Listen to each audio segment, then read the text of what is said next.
Welcome to the History Channel's Look Back at the 9/11 year. I'm Arthur Kent. The terrorist attacks that day focused America's attention on the Islamic world. Some Americans' first reaction was to regard all Muslims as enemies. But it was clear to most that they had to make a distinction between one of the world's great religions and the fanatics who had taken it to a violent extreme. In this program, we'll take a close look at the history and beliefs of Islam, its former empires, and how it has evolved to become the religion it is today. Join us now as the History Channel presents Inside Islam.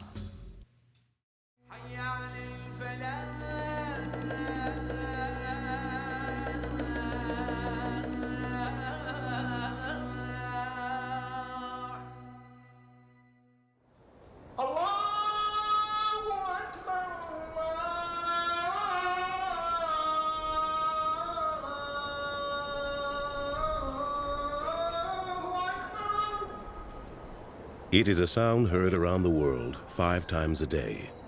A simple verse in Arabic, summoning the faithful to prayer, calling them to Islam. The word Islam means submission. Submission is considered the straight path to God. What this means is that our will, all human beings' wills, is subjugated to the will of God. That is what submission means. Accordingly, a Muslim is one who submits to God. Everything revolves around God. Everything we have, all of our thoughts, ideas, our soul, our body, revolves around God. God is the center of life. The Arabic words Islam and Muslim share as their source a more ancient word common to Hebrew and other related languages. The word that we greet each other with is in Hebrew, Shalom Aleichem, which means peace unto you. In Arabic, it's exactly the same, Assalamu Alaikum. And I think that's very important because Islam itself, the very name Islam, comes from a root which means peace. But many in the West today would never associate peace with Islam. To them, Islam appears to be a hostile religion that gives sanction to violence and terrorism. After September 11, it's very difficult to talk of Islam as a religion of peace and compassion. When you visualize those planes flying into the towers, it's very difficult to explain.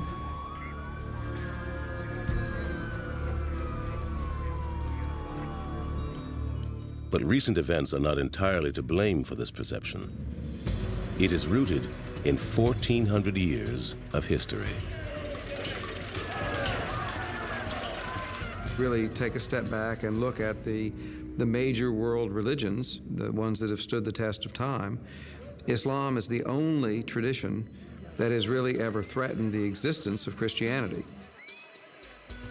Since its beginnings in the 7th century, Islam has spread to every corner of the globe. Although Westerners tend to think of it as a religion of the Middle East, most of its adherents live half a world away. Indonesia in Southeast Asia is the largest Islamic country, with more than 170 million Muslim citizens. By contrast, only about 7 million Muslims live and practice their religion in the United States, but that number is growing. There are over 1,000 mosques in the United States now, and so Islam is not just a world religion that's out there somewhere, but it's very much a real presence here in the United States as well. Like most major religions, Islam is composed of different sects or orders that have evolved over the centuries from the original Orthodox tradition. The two largest are Sunni Islam and Shia Islam. The Sunni make up 85% of the world's Muslim population, while the Shia represent about 10%. There are many smaller sects, as well as methods of practice. The mystical Sufis seek a state of purification, allowing them to focus solely on God. One Sufi order, the dervishes, spin to attain a state of ecstasy they say brings them closer to God. Though Islam may seem very different, it actually shares a majority of beliefs with the world's other two great monotheistic faiths, Judaism and Christianity. Most important is a common faith in the same God. The word, the God in Arabic is Allah. So any person who speaks Arabic, whether Jew or Christian or Muslim, will say Allah for God. Islam itself regards all three religions as part of a single tradition. Judaism came first, Christianity came, and then Islam came. And then it's just a continuation and a completion of the same message that God has been trying to send to all people throughout time. The Quran, the holy text of Islam, specifically refers to Jews and Christians as fellow people of the book, that book being the Holy Bible. The Quran retells and expands upon many of the stories of the Bible, going back to the creation. The truth that unites us together at the first level is that we all come from the same family, Adam and Eve. Islam also acknowledges as divinely inspired all the Old Testament prophets, including Noah, Moses, Joseph, Jacob, and even David. Americans, most of the time, do not realize how close Islam is in its fundamental concepts to Christianity and Judaism. Most Americans don't realize, for example, that Muslims consider Jesus to be one of the divinely inspired prophets. Jesus is very, very highly venerated in the Quran. He's mentioned by name 93 times in the Quran, but not as divine. And this is a place where, of course, Christians and Muslims clearly separate. It's a very major issue. As Muslims, we don't believe that Jesus is the Son of God. We do believe that he was born of a virgin and of Mary. However, we don't believe that he himself is God or that he's a son of God. The story of Jesus in the Quran expands upon his life, adding detail where the Christian Gospels are mute, such as his defense of his mother Mary before the townspeople of Nazareth. The moment they started suspecting about the Virgin Mary, Allah says to Mary, you don't speak to them. You point to your son and let this small baby speak and defend you, and defend the integrity and the chastity of his mother. And that's what he did. This miracle is not mentioned in the Bible. The Quran also differs radically from Christian belief in the death and resurrection of Jesus. Jesus was so special that when his enemies came to crucify him, God lifted Jesus to heaven, and so Jesus was never crucified. Behold, Allah said, O Jesus, I will take thee, and raise thee to myself, and clear thee of the falsehoods of those who blaspheme. It is in the chronicle of Abraham in the book of Genesis that we find the roots of Islam in the Bible. Abraham is a highly revered figure in Islam. At every prayer, a Muslim prays for Abraham and his descendants. Judaism, Christianity, and Islam all claim a common patriarch in the figure of Abraham, this figure who is depicted in the book of Genesis as a kind of monotheist who breaks away, who is called by God and moves towards the promised land. According to the Bible, God told Abraham that he would make his covenant with Abraham's son Isaac, born of his wife Sarah. Isaac would become the father of the Hebrew tribes of Israel. But Abraham had another son, his firstborn. In the biblical story, Abraham first has a son via the handmaiden of Sarah, Hagar, and the son Ishmael. Sarah is jealous and doesn't like this, and they're ultimately cast out. Sent away by Abraham, Hagar took Ishmael into the wilderness. When their water ran out, the Bible says she abandoned the child to avoid seeing him die of thirst. But God heard the cries of the child and caused a spring to bubble forth so that they could drink. God then told Hagar not to fear for her son Ishmael. Arise, lift up the lad, and hold him fast, for I will make him a great nation. The Arabs understand that Ismail is the legitimate son of Abraham. And so they trace their lineage back to him through Ismail, whereas the Jewish people and the Christian tradition focus on the continuing lineage of the family of Abraham through Isaac as the heir of the promise. Muslims believe Ishmael helped Abraham build a temple at the site of the sacred well, a simple stone edifice called the Kaaba. Abraham then prayed to make it a place of pilgrimage for everyone who believed in the one all-powerful God. A great city grew around the Kaaba, a city known as Mecca. The Temple of Abraham became a sacred stop in the desert for travelers and merchants. Many of the Arab tribes in Mecca prospered from the trade that passed through their city. These tribes formed the foundation of Arabian society. The tribe was the place where an ancient Arabian felt at ease. He felt that this was where his identity lay. He felt that this was where his glory and history resided. One such tribe, the Quraysh, enriched themselves by providing food and water to the many pilgrims who came to worship at the Kaaba. Over the centuries, however, the Arabic tribes forgot the faith of Abraham and his one God, and the Quraysh became the gatekeepers to a temple for idol worshippers. In the year 570 AD, however, a child would be born to the Quraysh who would cleanse that temple. Like Jesus and the Old Testament prophets before him, he would sweep away the idols, preaching a return to the faith in one God.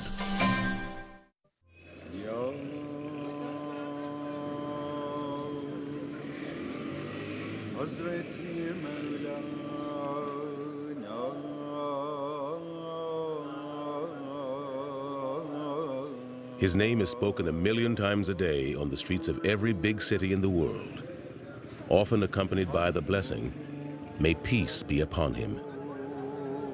Who was this enigmatic man they call the Prophet of Islam? Muhammad is nothing but a man, a mortal man, meaning that he's not a divine man. No one knows what he looked like. Representations of him were forbidden by the Prophet himself, for fear it might lead to worship of his image.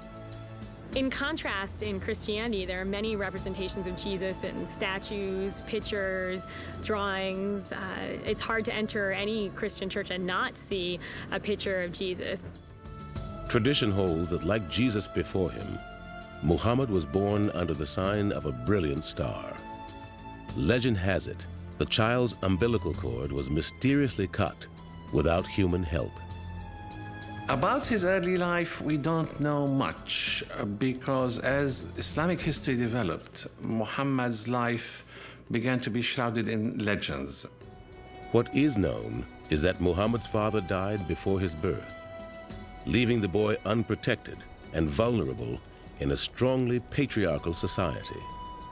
His mother Amina took him to live in the house of his grandfather, Abdul Muttalib, an elder in the clan of the Quraysh. According to the custom of his clan, the young Muhammad was soon sent away on a journey meant to prepare an Arab child for a difficult life. He is said to have spent his early days, probably until the age of 5 or 6, with a Bedouin tribe in the desert. Once while he played with the Bedouin children in the wilderness, Muhammad was said to have been beset by a heavenly host. 2 angels descended to earth and opened up the boy's heart, removing from it a black spot. The idea is, of course, to suggest that this was a boy from whom sin had been removed. As he grew, Muhammad began traveling with his uncle to learn the profession of the caravan, a business vital to the Meccan tribes. Eventually, by the age of 20 or so, he joined the commercial activity of the city and became a caravaneer, or acting as an agent for various Meccan merchants. Known as Al-Amin, the trustworthy, Muhammad was frequently asked to lead the caravans of other merchants, including those of the wealthy widow Khadija. She recognized something special in Muhammad and soon offered to be his wife. He agreed, even though she was 15 years older. She was independently wealthy. She was a businesswoman. She exerted her autonomy in the relationship by being the one to ask. Muhammad and Khadija were blessed with 6 children, but only 4 girls are believed to have survived childhood. In this, their lives were not unlike any other Arab family of the 7th century. At the age of 30, Muhammad began to seek solitude in the hills around Mecca. In his 40th year, while meditating in a cave, he experienced visions, strong inward signs like the breaking of the light of dawn. These visions continued for 3 nights. Then, the angel Gabriel appeared to Muhammad and commanded him, "Proclaim in the name of thy Lord and Cherisher, who created man out of a clot of congealed blood. Proclaim, and thy Lord is most bountiful." So began the revelations that would consume Muhammad for the next 23 years. But at first, he did not understand what was happening to him. You're an ordinary man. You do ordinary things. So when this thing happens to you, you're going to say, no way this is happening to me. Something must be wrong here. So the fact that he was surprised, overwhelmed, nervous, I mean, he came back trembling, I said, that makes absolute sense. He consulted both his wife, whom he respected hugely, and he also consulted a relative of hers, and both these people confirmed to him that indeed the manner of revelation was such that it was genuine rather than false. Because Muhammad was most likely illiterate, it is believed others helped in recording his revelations. The Quran was revealed orally to the Prophet Muhammad via the Archangel Gabriel, who was transmitting the Word of God. Then the Prophet repeated orally the revelation to his companions, and that revelation was then recorded, and that's how the Quran became written, directly from what the Prophet had stated. The revelation of the Quran is the central miracle of Islam. The word itself means recitation. It is meant to be read aloud. As scripture, the Quran is unique. It isn't compiled thematically, nor is it narrative in style. Instead, it is Arabic poetry of a high order. Stories and admonitions, advice and warnings, all mixed together to reflect and reveal God's will. In these revelations, Muhammad was directed to revive, indeed reinvent, the monotheist religion of Abraham, creating the tenets of Islam: belief in a single God, prayer, charity, fasting, and pilgrimage. These became what are known today as the 5 pillars of Islam. The first pillar is the simple declaration of faith, known as the Shahada. I testify that there is no God other than God, and I testify that Muhammad is his messenger. These simple words lie at the heart of Islam. They are whispered into the ear of every newborn Muslim child and linger on the lips of the dying. They have been the subject of Islamic poets and calligraphers down through the ages. To convert to Islam, one must only say the Shahada once, with sincerity. So that's the first pillar, simply the utterance of that testament of faith. The second pillar is praying 5 times a day.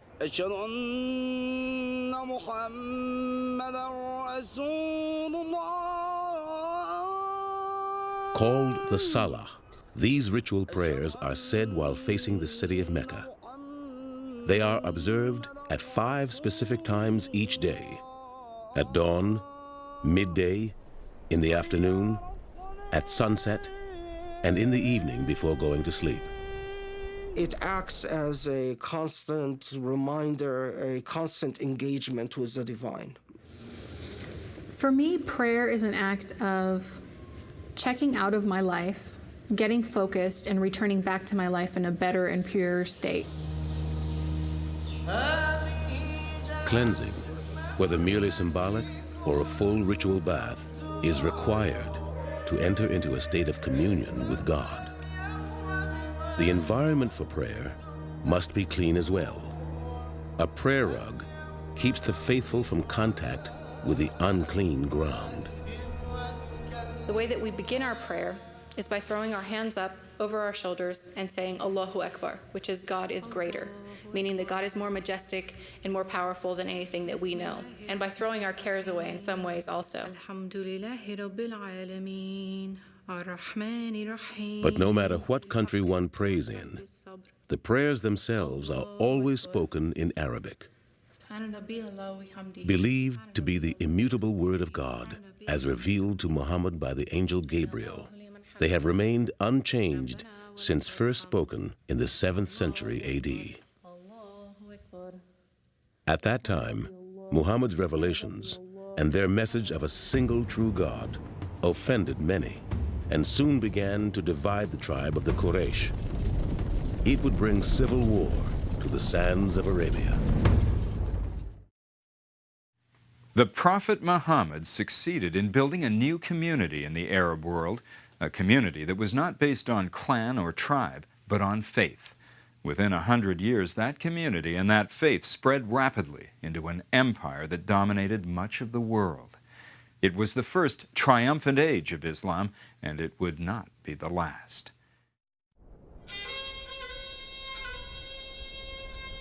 By the year 622 AD, Muhammad and his small community of Muslims were preaching their religion openly on the streets of Mecca.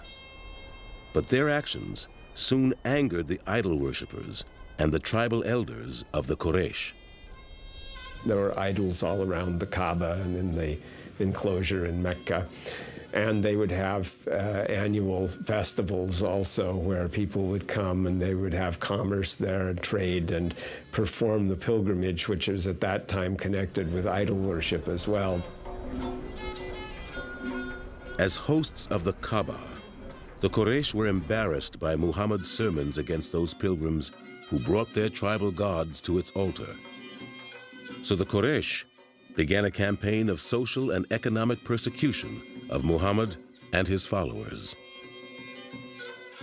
The Meccans, first of all, targeted the poorer Muslims because these were the ones who belonged to minor or unimportant clans. And these did suffer a great deal.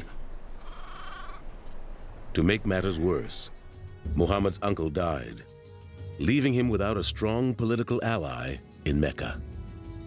After perhaps 10 years of preaching in Mecca, he had only a few tens of followers. And towards the end of his days in Mecca, he was very much an isolated individual. Despite his troubles in Mecca, Muhammad's reputation as a fair and honest trader was known throughout the region. 260 miles to the north, the elders of the small oasis of Yathrib sent a message to Muhammad. The tribes of their city were locked in clannish disputes and blood feuds. The people of Yathrib were interested in Muhammad because they wanted basically a peacekeeper, somebody who would arbitrate between them and settle their disputes. And so, Muhammad accepted their offer and began a journey to Yathrib known as the Hijrah, a journey so important it marks the year 0 in the Islamic lunar calendar. Hijrah gave them birth and life, resurrected them, and the Prophet moved from a hostile environment into a place where he could freely preach his message. In Yathrib, Muhammad set up the first planned community of Islam, called the Ummah, meaning community. He then set about making peace among the clans. So successful was Muhammad's leadership that the city soon changed its name from Yathrib to Medina, meaning City of the Prophet. But instead of peace, the Muslims of Medina soon faced open warfare. Enraged by Muslim gains, the Quraysh of Mecca responded by raising an enormous army to crush all those who worshipped Muhammad's God. The two sides faced each other at the Battle of Badr in 624. The Meccan army was more than twice as large, maybe 3 times as large as the Muslim force there. And even so, the Muslims completely triumphed over the Meccan army. But the conflicts continued over a period of 6 years. At one point, the Prophet himself was severely wounded. But finally, in 630 AD, the Muslims surrounded Mecca and forced its surrender. Muhammad at last returned to the city of his birth, heading an army of 10,000 men. Like the prophets of Judaism and Christianity before him, Muhammad's most important act was to cleanse Abraham's sacred temple of the idols that had ruled it for so long. He came up to an icon of the Virgin and Child, and he covered it with his cloak, and he said, "Wash everything else, but keep this in place." Muhammad then turned to the Meccans, who had made war against him. But instead of punishing them, he offered them their freedom on the condition they cease fighting. Not only did they lay down their arms, but Muhammad's gesture inspired many Meccans to embrace Islam. The next year, 631 AD, was called the Year of the Ambassadors for the many delegations from Arab tribes who came to pay tribute to the Prophet and to convert to Islam.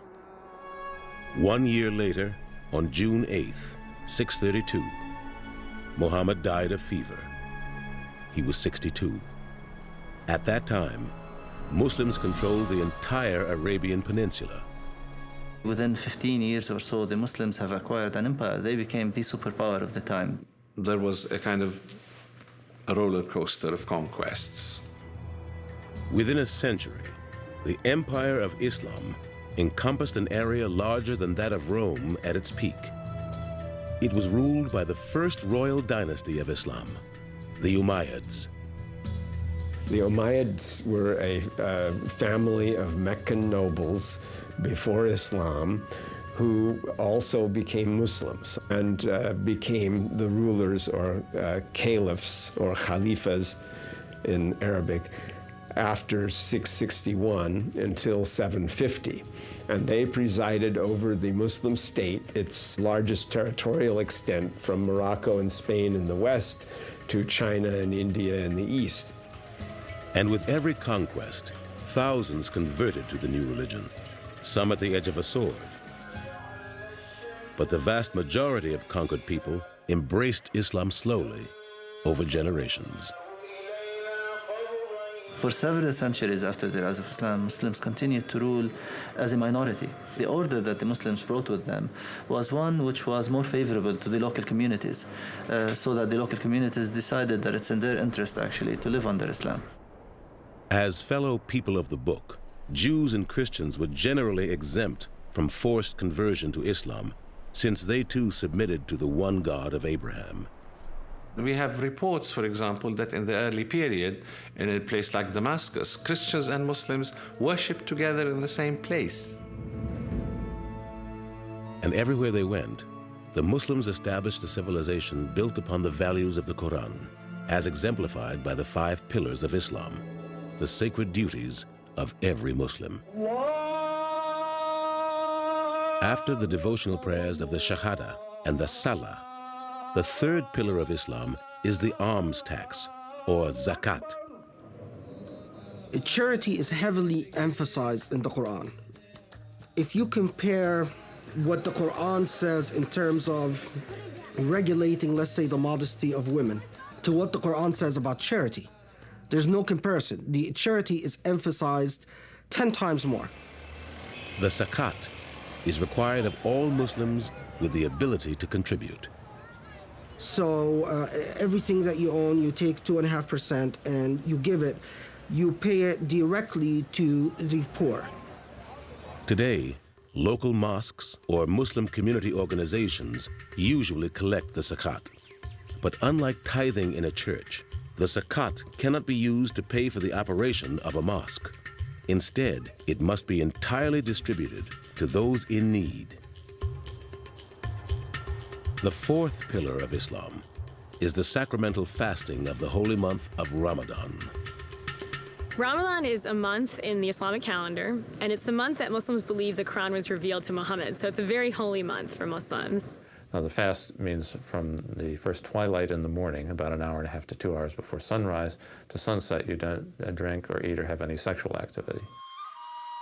Exceptions are made for the sick and injured, young children, the elderly, and expectant mothers. Like the fast of Christian Lent, this celebration of gracious cleansing is meant to foster inner reflection on the gifts of life and the needs of those less fortunate. It's really 1 month in a year where you're supposed to advance your efforts, to intensify your efforts to build this relationship with God. Many Islamic scholars believe that the concept of Ramadan evolved from an older Hebrew tradition. The notion of fasting is the same. And the notion of fasting is, it seems to me, in both traditions, if you want to develop and cultivate in people a sense of compassion for the poor, you can't do it just by preaching. You've got to feel it in your stomach. It's got to be hunger. While fasting is a holy abjuration, feasting is a sacred indulgence. Islam has 4 holy festivals during the year, called Eids. The festival that comes at the end of Ramadan is the great Eid of the breaking of the fast.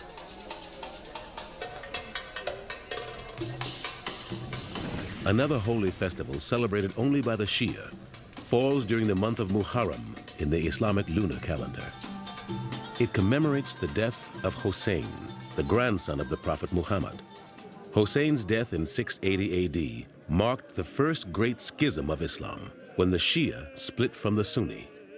The only difference revolves around the succession to the Prophet.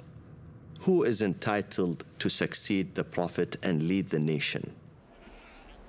The Sunni believe that the leader of the Muslim community should be elected, while the Shia maintain that the leaders should be descended from Muhammad. The Shias believe that Ali, the son-in-law of the Prophet, should have become the first Caliph or first ruler of Islam after the Prophet.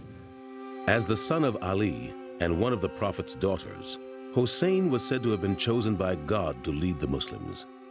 But the Umayyads had other ideas. He was massacred with all his family members, even the infants, and all his companions. 72 people were killed.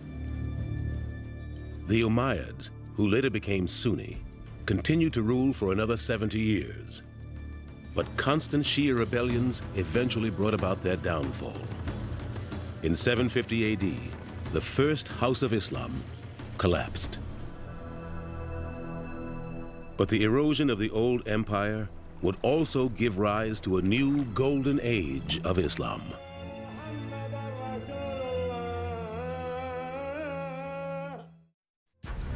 Iraq.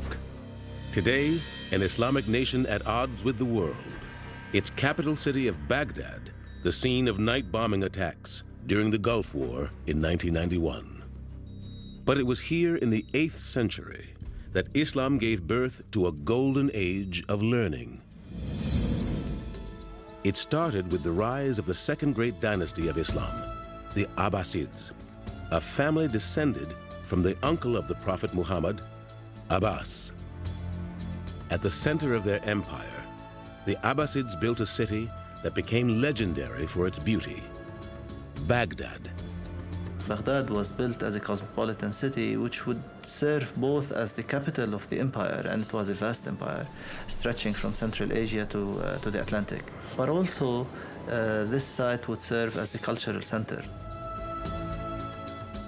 The Abbasids brought to Baghdad treasures recently acquired in Islam's rapid expansion. Scrolls from the libraries of Alexandria and Pergamum, and texts by the ancient Greeks, Romans, and Persians, which they translated into Arabic. From the Persian side, a lot of wisdom literature and a lot of political literature, the conduct of kings and so on and so forth. From the Greek side, what mostly interested them was philosophy and natural science. While Christian Europe was mired in the Dark Ages, Baghdad flowered as the center of Islamic culture. Poetry and calligraphy, architecture and engineering, science and philosophy. Many disciplines flourished, and some new ones were invented. At the same time that the translation started, there were actual works which were composed, original scientific works which were composed, such as, for example, the famous work on algebra, the invention of the field of algebra. In this courtly climate, Arab mathematicians developed concepts of decimal fractions, exponents, calculus, and trigonometry. Even today, the number system used by the entire world is Arabic. But it was in the study and practice of medicine that Islam truly achieved distinction. While Christians in Europe were using exorcism and bloodletting to treat the sick, clean hospitals in the Muslim world were practicing advanced surgical techniques, orthopedics, and even treating mental illness. However, by the end of the 11th century, the Islamic East and Christian West were on a collision course. The actual Crusades were an attempt to colonize the Middle East by Western Europeans. It began when the Seljuk Turks took Anatolia, cutting off the overland routes used by European pilgrims to visit Christian shrines in the Holy Land. The Catholic Church was quick to respond.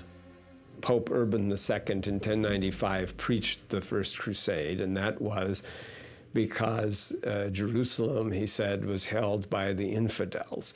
Well, Jerusalem had been held by the Muslims for hundreds of years, and there had never been that thought before. Jerusalem, city of Christ's crucifixion, and the site of the great temple of the Jews. But it is also the third holiest city in Islam after Mecca and Medina.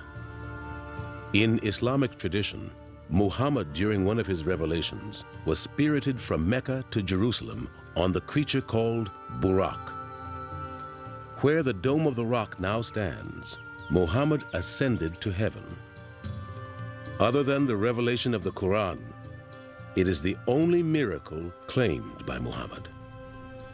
He was given at that point the kind of beatific vision where he saw everything that had happened in the past and everything that was going to happen in the future. And during this, he encounters Jesus and Moses, and so all of that links him again to Jerusalem, to the biblical tradition. And of course, when he returned to Mecca, it was as if no time had passed. But in the year 1099, Christian crusaders finally breached the walls of Jerusalem.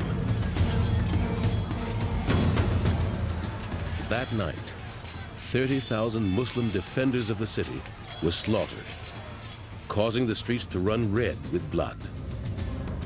For 200 years, the lands of Islam faced 6 major incursions by European knights. But Islam's greatest threat did not come from the Christian crusaders of the West. It came from the Mongolian horsemen of the East. In 1258, the armies of the warlord Hulagu, grandson of Genghis Khan, swept down out of the Russian steppe to plunder the city of Baghdad. The destruction was unlike anything the Muslims had ever seen before. Leaving cities like Aleppo and Damascus in flames, the Mongols marched on to the shores of Palestine, where in 1260, a Muslim army from Egypt finally stopped them. That was the high water mark of the Mongols as far as their advance toward the west. But their kingdom remained in Iran for some generations, and then some 40 years later, the Khan became a Muslim. Still, the newly converted Mongols continued their conquests, taking Islam with them into Afghanistan, China, and India. Soon, the holy city of Mecca was crowded with Mongols and Turks, Uzbeks and Afghans, Mamluks and Moors, all on the sacred pilgrimage said to have been begun by Abraham. It is the last of the 5 pillars of Islam, the journey to Mecca, known as the Hajj. Hajj is an experience which is very unique. It's a journey to God. You are journeying to God, going to His house. The trip is required of all Muslims at least once in their lifetime. That is, if they are physically and financially able to go. The Hajj, for me, was a big spiritual lift. I experienced something that made me more aware of the serious life that I had accepted, the life to be a Muslim. 2 forms of the pilgrimage exist. The Umrah is the lesser pilgrimage, taken alone or in small groups at any time of the year. The greater pilgrimage, the Hajj, always begins on the 8th day of Dhul Hijjah, the 12th month of the Islamic lunar calendar. Nearly 2 million Muslims take part. For a week prior to the Hajj, pilgrims flock to Saudi Arabia, eager to join in Islam's holiest rite. We go on the Hajj, we reach a certain place, the Miqat, outside of Mecca, where you then have to put on the garb of a person who's on Hajj, which consists of 2 unsewn garments called the ihram. Ihram from haram, that which is sacred. It's the shroud that you wear when you're buried. And the symbolism is, now from this point on, you're dead to the world and you're devoting yourself to God. There's no barriers. When you're at Hajj, there's like no barriers. You can't tell the difference between who does what for a living, who's rich, who's poor, who drives a Mercedes, who drives a Toyota, whatever. That's the beautiful thing about it. Upon arrival in Mecca, a ritual cleansing called an ablution prepares the faithful for the first station along the pilgrimage path, the Kaaba. The house of God is in the middle, which is central in our life. And circumambulating around it means that God is center, the axis of our life.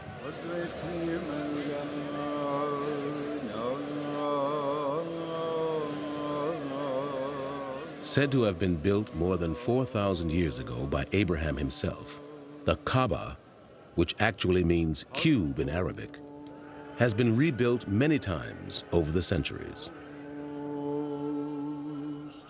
The Kaaba is always kept draped in a black cloth called the kiswa.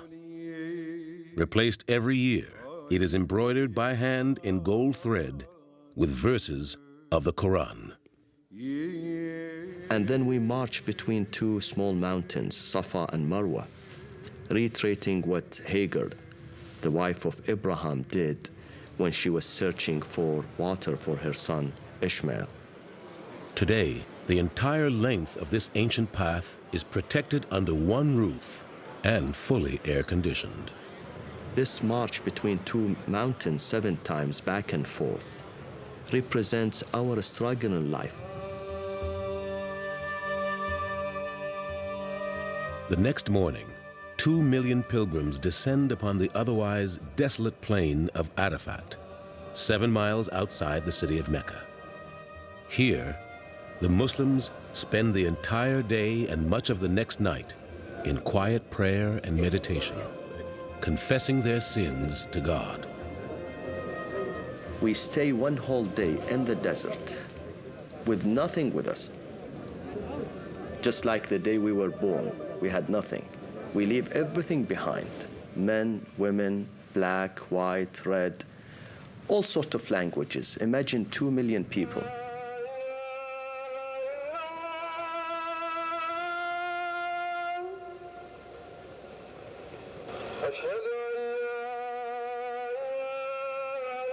On the final day of the Hajj, the pilgrims traveled to the small town of Mina, outside Mecca.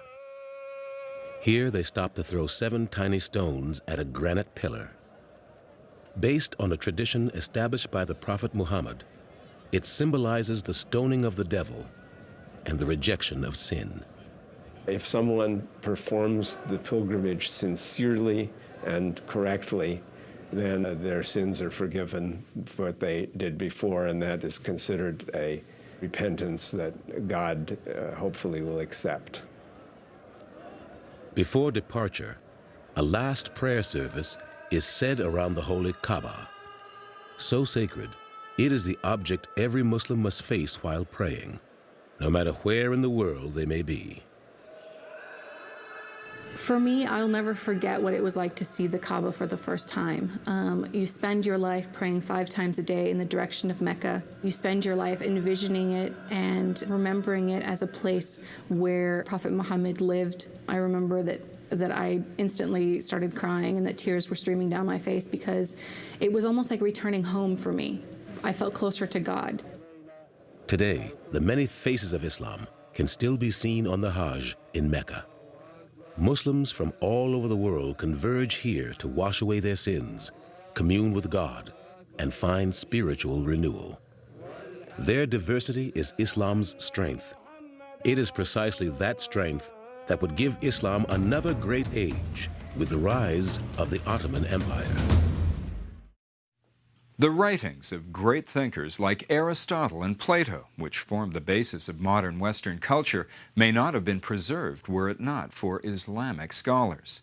During the Dark Ages, barbarian hordes invaded Western Europe and destroyed every Greek and Roman text they found. But Muslim scholars had translated these writings into their native tongues, thereby preserving them for future generations. Like Judaism and Christianity, Islam is a religion born in the arid lands of the Middle East. Yet, at least one Islamic society came of age in Western Europe. In the year 711, 7,000 Muslims from North Africa landed on the southern tip of the Iberian Peninsula.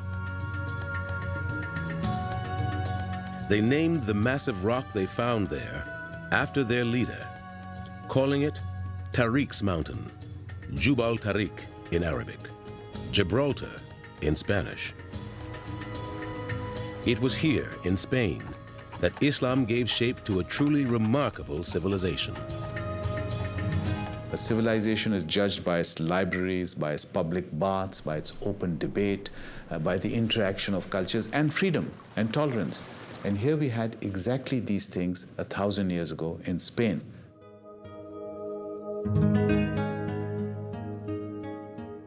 Muslim Spain or Al-Andalus was a truly multicultural society in every sense of the word. It had Christians and Jews and Muslims, significant communities of all 3 religions. In this region, today known as Andalusia, Muslim architects built the captivating terracotta courtyards and the breathtaking mosques of Cordoba and Seville. The West would call the Muslims who settled here the Moors, and they would bring Islam to a new cultural zenith in Spain. Horticulture, navigation, astronomy, medicine, chemistry, mathematics, a great deal of that really came to us through Spain into Europe from the Islamic civilization. At the Moorish-sponsored School of Toledo, Muslim, Jewish, and Christian scholars working together translated the ancient texts collected by earlier Muslim dynasties into Latin, a language all of Europe could understand. Then later, of course, those ideas were transmitted into Western Europe and had a good deal to do with the Western European Renaissance. But this rarefied atmosphere of religious tolerance and scholarly collaboration did not last. In the 13th century, Catholic forces began the Reconquista, the Christian reconquest of Spain. By the late 1400s, only the enclave of Granada remained under Muslim rule. But by 1492, it too fell to the Christians, bringing an end to more than 7 centuries of Islamic rule. But elsewhere in the world, Islam was on the rise. By the end of the 15th century, throughout the Muslim world, you had a series of great and very successful military states, the great sultanates. In West Africa, you had the great Songhai Empire, you had the Safavid Empire in Iran, and in India, you had the first real political military unification of India under, again, an Islamic sultanate. On the Indian subcontinent, the Mughals, a Muslim dynasty descended from Genghis Khan, ruled over an empire so large it comprised nearly 1/5 of the world's population. Here, an Islamic culture of learning and enlightenment once again blossomed. It was a time when India, in a sense, reached a new peak of glory. You had an incredible flourishing of art, of architecture, of literature, of prosperity. And it culminated in the period of Shah Jahan, who created the Taj Mahal, one of the most beautiful buildings in the world. But it was the rise of another Islamic sultanate that would prove a direct threat to the West. In 1453, Constantinople, the capital of the Christian Byzantine Empire, fell to Muslim troops. After more than 1,000 years of Christian rule, the Turkish Ottomans transformed the ancient Greek city into the capital of their ever-expanding Islamic empire. They renamed it Istanbul, meaning Islam in abundance. At the top of the Ottoman bureaucratic pyramid was the Sultan, an Arabic title meaning ruler. Sultans were military commanders whose mission was to protect Islamic society. The sultans lived in the opulent palace of Topkapi, designed to reflect the grandeur of the Ottoman court. Also housed here, in luxurious quarters of carved wood and glazed tile, were the women of the sultan's extended family, the harem. The term comes from the Arabic word haram, meaning forbidden. The Orientalist school of European artists depicted them as dens of sin and opium, even though most of these writers and painters had never even been to the Middle East, let alone seen an Ottoman harem. The image usually coming out of these accounts is that the harem in general is a secluded place, is a dangerous place to enter. It would seem that these accounts reflect more the fantasies of the people who wrote them. In fact, the harem was the nerve center of the royal household. Among the wives and concubines housed within were the mothers of future sultans. Thus, the harem commanded significant political power. These were not isolated people. They were not lazy. They were not invisible. They were engaged in the economic life, invested in long-term trade as well as internal trade. They built endowments, charitable endowments, soup kitchens, mosques, schools, and the like. But the harem also underscores a significant difference between Islam and the Judeo-Christian tradition. According to the Holy Quran, Muslim men are permitted to marry more than one wife. Marry women of your choice, 2 or 3 or 4. Even so, permission is only granted on the condition that all wives are treated fairly and equally, so that there is no favoritism. But if ye fear that ye shall not be able to deal justly with them, then only one. That will be more suitable to prevent you from doing injustice. And yet, many Muslim men historically have interpreted it almost as an injunction to go out and marry more than one. The West has long found much to criticize about the status of women in Islamic societies. Although laws vary from country to country, within the pages of the Quran at least, a woman's rights are clearly defined. The Quran intended to eradicate many negative practices and attitudes towards women, and did so in explicit terms. The Quran actually granted women the right to own property, to receive an inheritance, and to have a choice in their own marriage and divorce. The Quran also granted women the right to vote, 1,300 years before Western societies even considered it. I think it's very interesting that a lot of feminists overlook the fact that, in this country in particular, women only got the right to vote in the last 100 years. Still, in some areas of the Islamic world, many women live harshly restricted lives. To the average Westerner, the traditional head covering worn by Muslim women, the hijab, has become a symbol of oppression. I remember particularly walking down the street, and a woman was looking very intently at me, staring very intently. And she came up and she walked directly up to me and she put her hand on my shoulder and she said, "Honey, you're in America now. You don't have to wear that here." To me, the hijab is just 45 inches of material. It's ironic that it has become such a pivotal issue of concern, both within the Muslim community and for non-Muslims. The covering of one's head is an aspect of several major religions.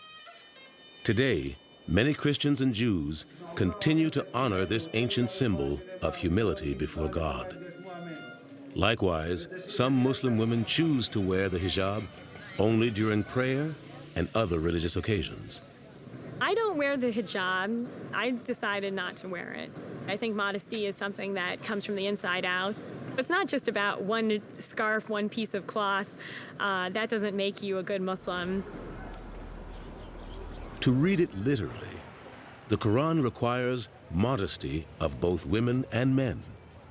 But the specific choice of covering, from the total concealment of the Afghan burqa to the slightly more revealing chador of Iran, reflect cultural preferences, not the edicts of Allah.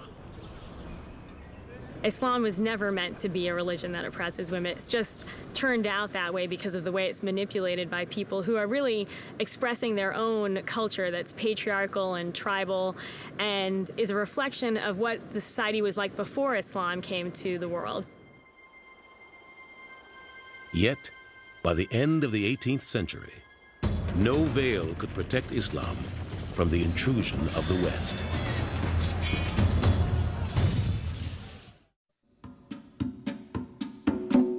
In the 16th century, under Sultan Suleiman the Magnificent, the Ottoman armies became a threat to Western Europe when they conquered the Balkans and much of the Crimea.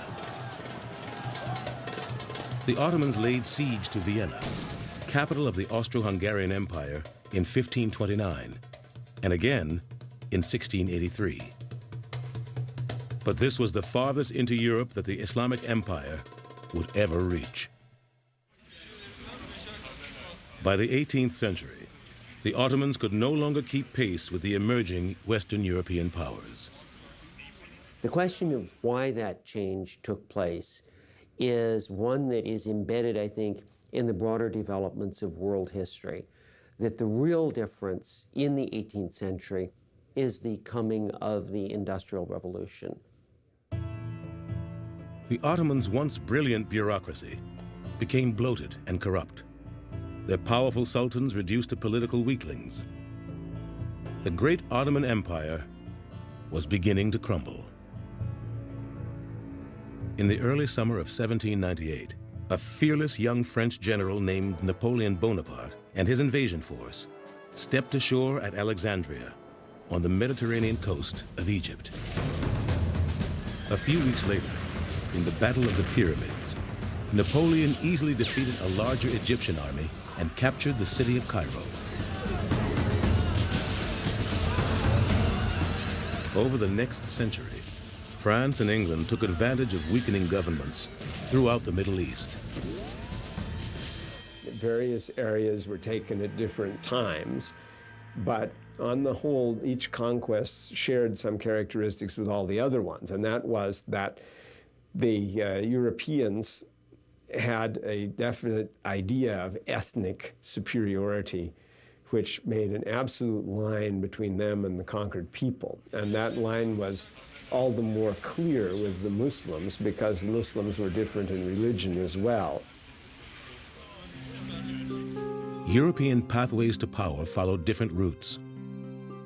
European financiers provided funds to Egypt for the construction of the Suez Canal, which began in 1859. However, the massive debts incurred by Egypt in its struggle for modernization ultimately led to Britain taking over the canal and the country. By 1882, the British simply occupied Egypt and made sure that nothing that would undermine British security or British access through the Suez Canal. Meanwhile, France concentrated on Algeria, intent on making it the breadbasket of Europe. The lands of the people were all confiscated. The Arabic language and the religion of Islam were discouraged by the French, so that was a more vicious type of colonialism. But it was World War I that caused many Islamic nations to come under direct foreign rule. In 1914, the crumbling Ottoman Empire allied itself with the Central Powers of Germany, Austria, and Hungary.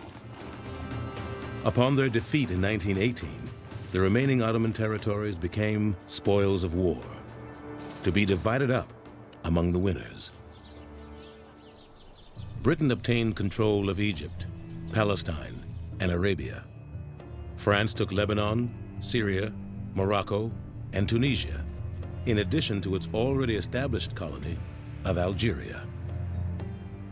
What this does is that effectively it deconstructs and dismantles the system of authority that Islam had developed over 1,200 years. Under the colonial yoke, unrest was brewing, fueled by disgruntled Muslim writers and scholars. Ultimately, their goal would be to drive out the West and to establish their own governments based on traditional Islamic principles. One of the most effective of these opposition groups was the Muslim Brotherhood. The Muslim Brotherhood is an organization which was founded in 1928 by Hassan al-Banna in Egypt, which originally was meant to regenerate Islam in that country. But later on, it became a significant and revolutionary political movement. The Muslim Brotherhood was an important part of the revolutionary efforts that ultimately led to Britain's withdrawal from Egypt in the 1950s. Elsewhere, after World War II, other colonies found their own routes to independence. Some peaceful, others bloody. Yet some of these fledgling nations didn't return to traditional Islamic ideals.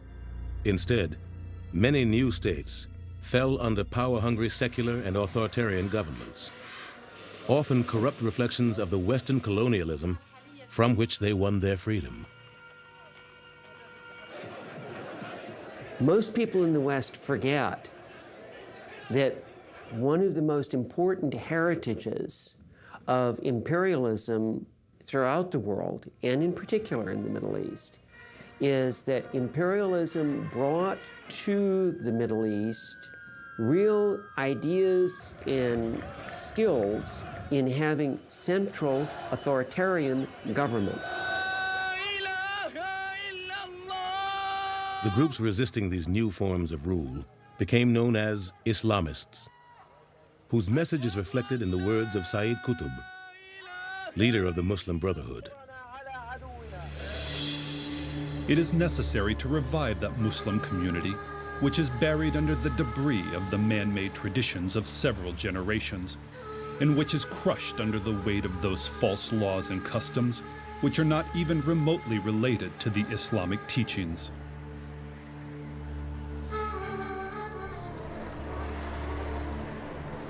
While modern Islam was struggling to redefine itself, its diverse societies were evolving into different forms, from the progressive to the puritanical. One particularly influential and puritanical Islamic movement has become well known to the West in recent years: Wahhabism, which has its roots in the 18th century. In the middle of the Arabian Peninsula in the 18th century, there was a very strict teacher that emerged. His name was Muhammad ibn Abdul Wahhab.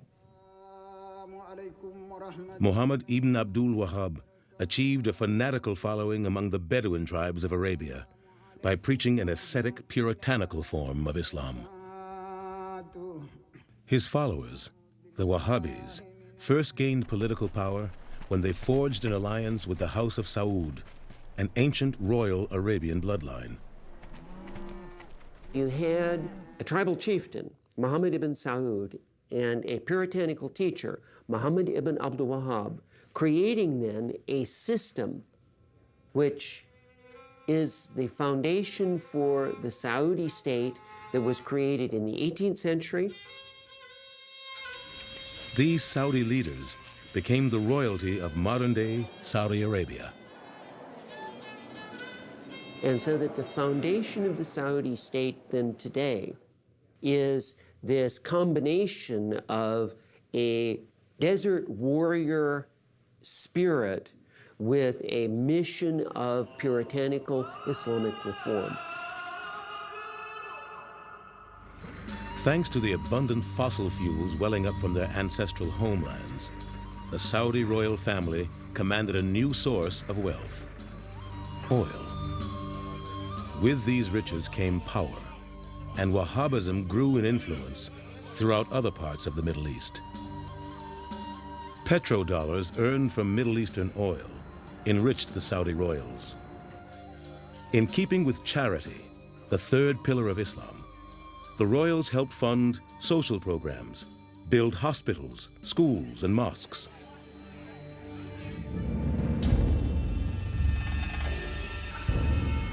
But some extremists have taken that wealth and put it to violent ends, attacking Western interests under the banner of jihad.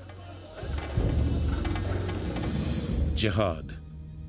It is a concept so integral to Islam, many Muslims believe it constitutes a sixth pillar of the faith.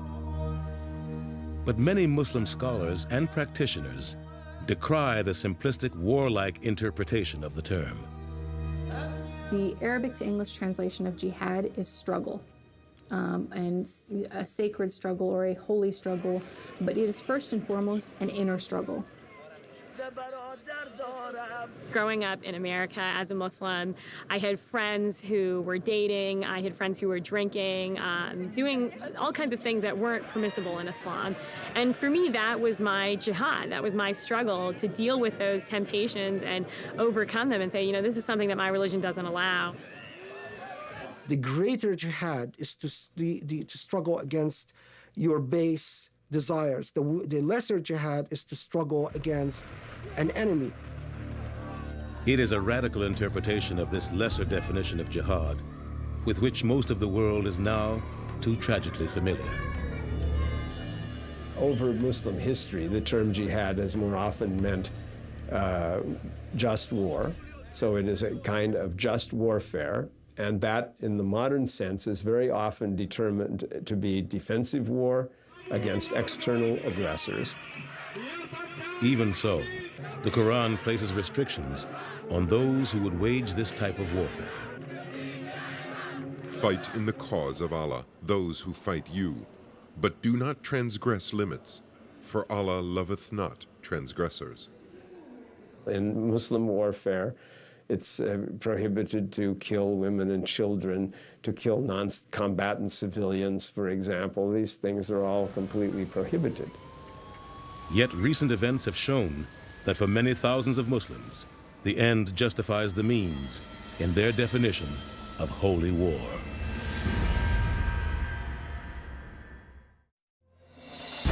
The events of September 11, 2001, left an entire world speechless with horror. Long before any news report had identified the perpetrators of this heinous deed, many Americans already assumed it was the work of extremist Islamic terrorists. How did a religion that preaches peace and tolerance become so entwined with violence in Western thinking? America's first public encounter with Islam began with the confrontational rhetoric of the Black Muslim movement, the Nation of Islam. We're not American. We are people who formerly were Africans who were kidnapped and brought to America. Our forefathers weren't the Pilgrims. We didn't land on Plymouth Rock. The rock was landed on us. Islam had arrived in America long before the racial turmoil of the 1950s and 60s. Millions of black slaves forcibly shipped to North America in the 18th and 19th centuries came from the largely Islamic nations of West Africa. Once they reached America's shores, they were stripped of their identities, heritage, and even their religion. I have to accept that we were completely cut off from our past culture, and that includes Islam. In 1930, Wali Farad, also known as Wallace Fard, created his own form of Islam in the poorer neighborhoods of Detroit. He claimed to be a prophet sent to help black Americans rediscover their heritage as both Africans and Muslims, and thus founded the Nation of Islam. They were the discontents, and Farad knew that. He knew that if he could reach them with his message, many of them would accept it for a new mind and a new way of perceiving themselves and the real world. Elijah Poole, the son of a Baptist minister, was one of Fard's earliest acolytes. When he came to Detroit, within a few years, hard time during the Depression, he met Mr. Farad. He made such an impression on my father that he had my father as a willing and obedient servant till death. Poole changed his name to Elijah Muhammad and became the chief minister of the Nation of Islam. In 1934, he took over the organization and over the next 3 decades, gradually transformed it into a powerful political force. Yes, sir. But I represent to you God in person. Yes. One new member was Malcolm Little, whose part Egyptian mother had exposed him to Orthodox Islam in childhood. While an inmate at Norfolk State Prison in Massachusetts, Little became aware of Elijah Muhammad's movement. He was doing, I think, 11 or 14-year sentence when he heard my father. After joining the Nation of Islam in 1948, Malcolm Little adopted the last name of X as a rejection of what he termed his slave name. No, what was your name? Yes, sir. And why don't you now know what your name was then? Where did it go? Where did you lose it? Who took it? And how did he take it? After his release from prison in 1952, Malcolm X became the national spokesperson for the Nation of Islam, increasing membership and spreading Elijah Muhammad's word. But the ideology of the Nation of Islam cast the white man as the devil, a view not shared by Orthodox Islam, or even Malcolm X.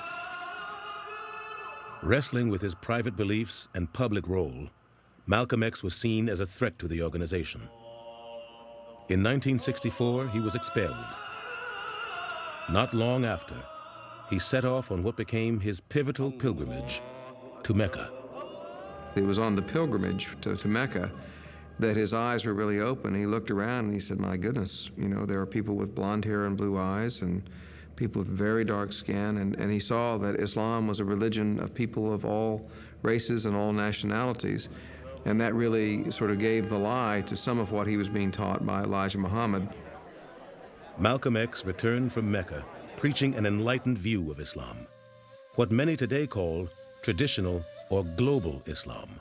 His charisma and his power as a personality was so great that all eyes were on him, and he came to the truth of the separation between the Nation of Islam and global Islam. And he did it in the public, he did it on stage, he did it on camera. But this philosophical stance displeased more conservative members of the Nation of Islam. In 1965, as he spoke before a meeting of the Organization for Afro-American Unity, Malcolm X was gunned down by a group who many believe were conspirators from within the Nation of Islam. Despite his death, however, Malcolm X's vision of Islam would continue to steer the movement.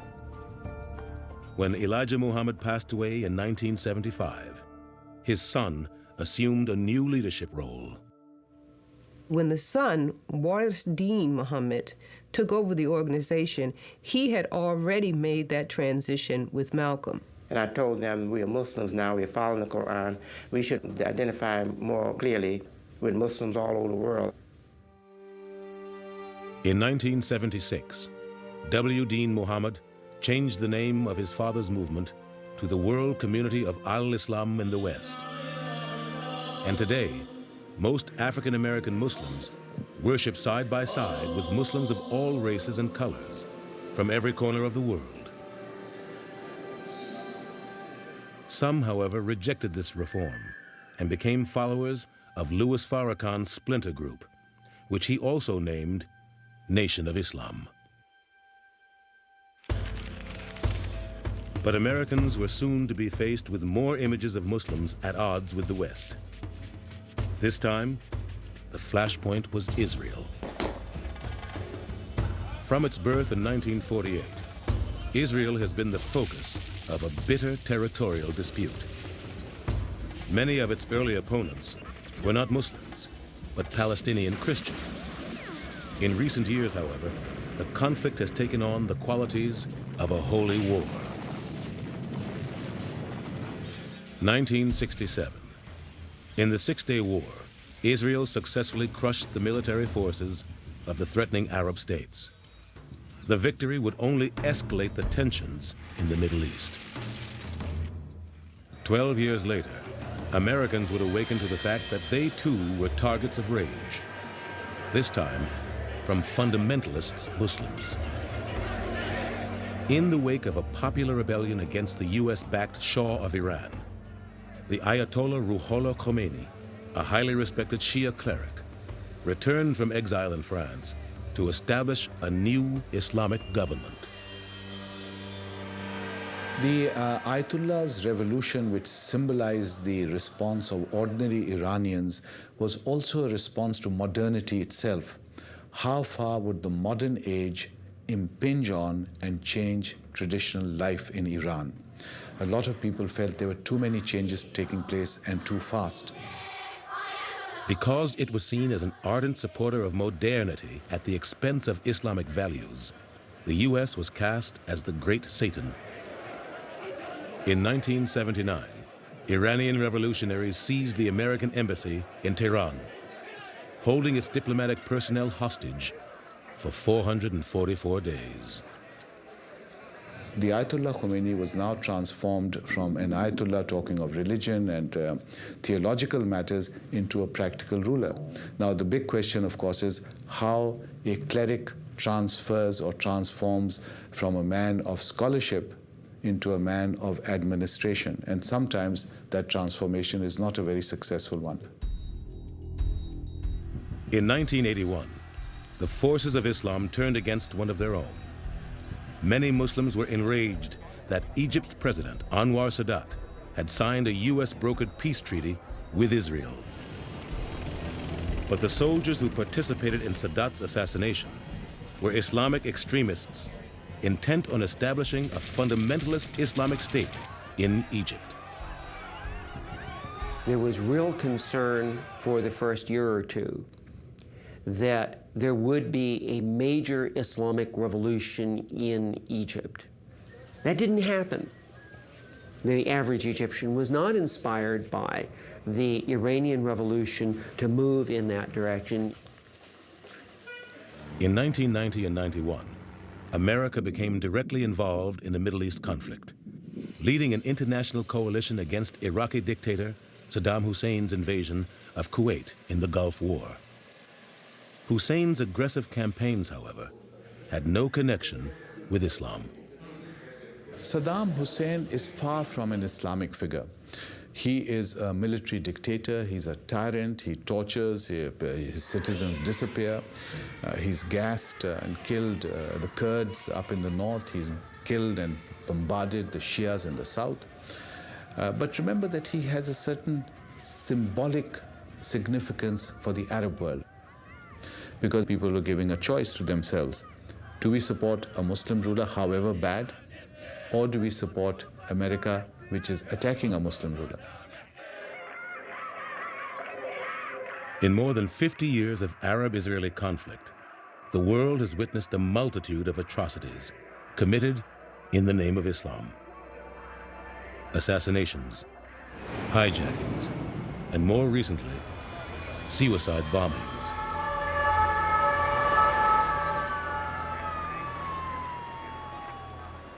Now, of course, suicide in Islam is categorically forbidden to a Muslim. In theory, God gives life, only God can take life.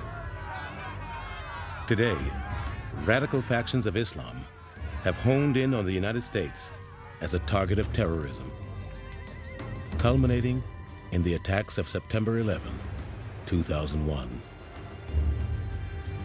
September 11th made Americans aware of the viciousness of the radical, violent fringe in Islam.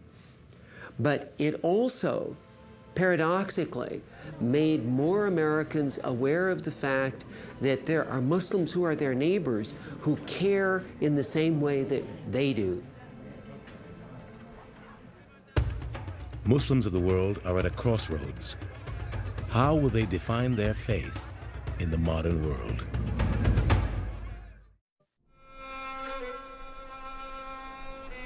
For all Muslims, it is said every new day is a challenge to live an exemplary life. For at the end of time, everyone must answer to God on the day of judgment. In fact, all Islamic teachings can be reduced to God, revelation, and judgment. And the idea of judgment is the motor vehicle which drives the Muslim life along, because the purpose of life is not just this life of the world, but is to attain peace in the afterlife. For those who do not walk the straight path to God, the depths of perdition have many layers. Hellfire is the place of punishment for the people who commit evil here and who do not repent. And there are various degrees, and that is not dissimilar really from medieval Christian teaching on this point.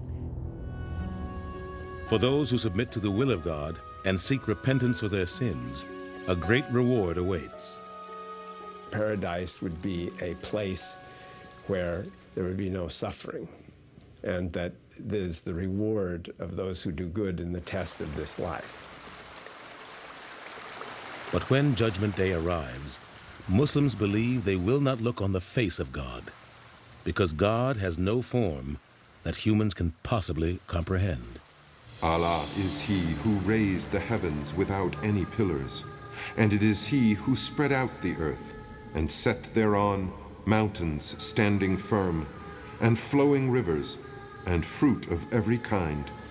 Behold, verily in these things there are signs for those who understand. But until the Day of Judgment, Muslims must live in the physical world, with all its troubles, influences, and challenges. That, some Muslims feel, is becoming increasingly difficult. and some are responding with violence. Here we have a hijacker committing suicide, violating the Quran, taking the lives of people, violating the Quran, twice over. And we have to ask ourselves, what is going on in the Muslim world? And what is going on in the Muslim world is a lot of confusion, a lot of anger, a sense of injustice. So you have a paradoxical situation emerging in the minds of these young men that they can violate the Quran itself by committing suicide and killing innocent people because the situation demands it. So we are seeing a desperate time in the Muslim world. Hijackers, hostage takers, suicide bombers. These are the images many associate with Islam. But do these extremists represent the religion's true message?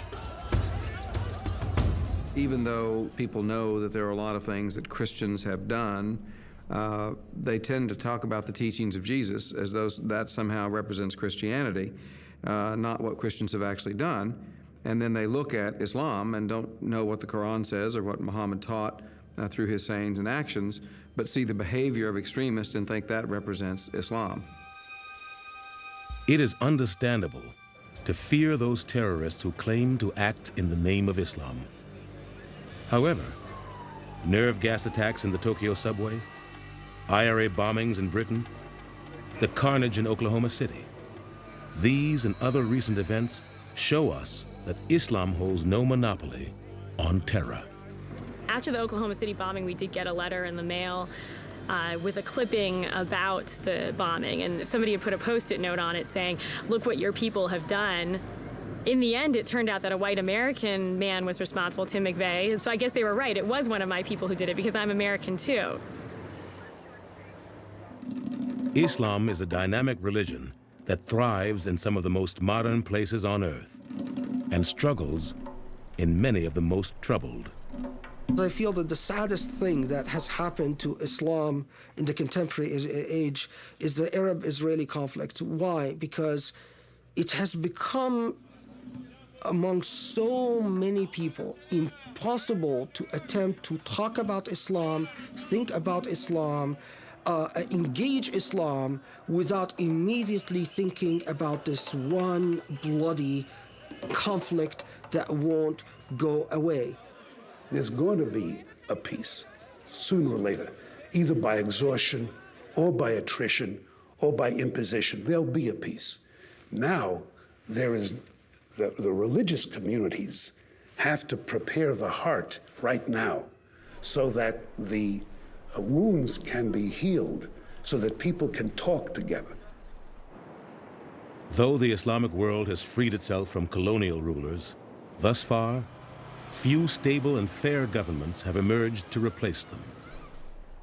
Islamic societies, once cultural, scientific, and political world pioneers, are suffering crises of leadership, both political and intellectual.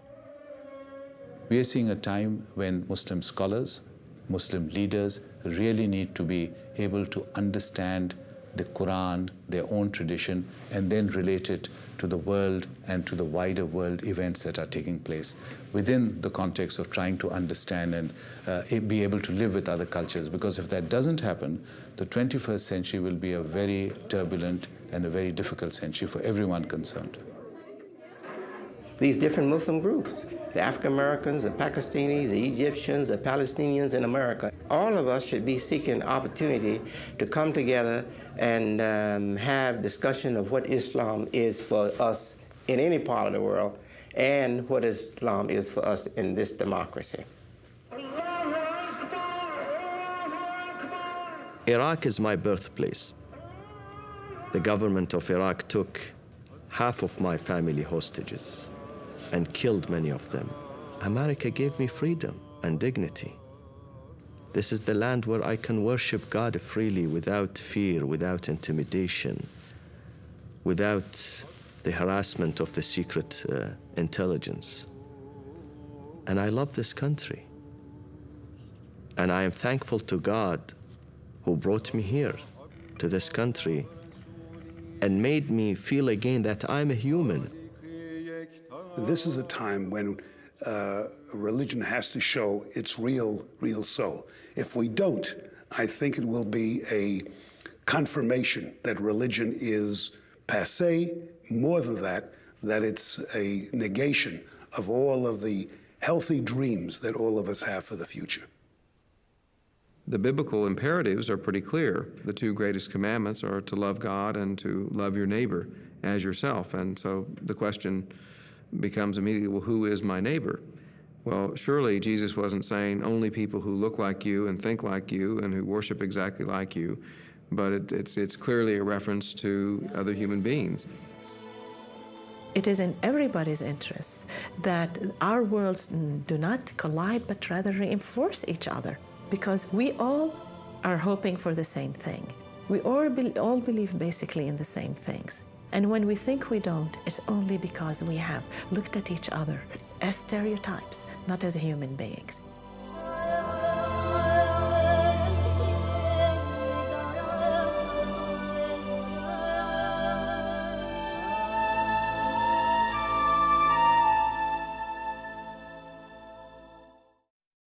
To many in the West, Islam remains a paradox, a religion that professes peace yet is used to justify violence, a culture that promotes science and technology yet seems to resist modernization. Like Judaism, Christianity, and all the world's great faiths, Islam has many dimensions and has been interpreted in many different ways. And like other religions, it can turn violent, especially when defending its beliefs against what it sees as evildoers. Some are hopeful that Muslims, Christians, and Jews will be able to reestablish a peaceful coexistence, but others aren't so sure. As violence continues, suicide bombers get younger, and death tolls go on rising. Many Muslims themselves believe that if Islam is to continue to grow as a religion of the future, it will only be, inshallah, if God wills it so. For the History Channel, I'm Arthur Kent. Thanks for joining us. Our historic retrospective on the 9/11 year now continues with a report we first broadcast just days after the terrorist attacks on America. The History Channel's Josh Binswanger and guests discuss the origins of radical Islamic movements. That's coming up next. Please stay with us.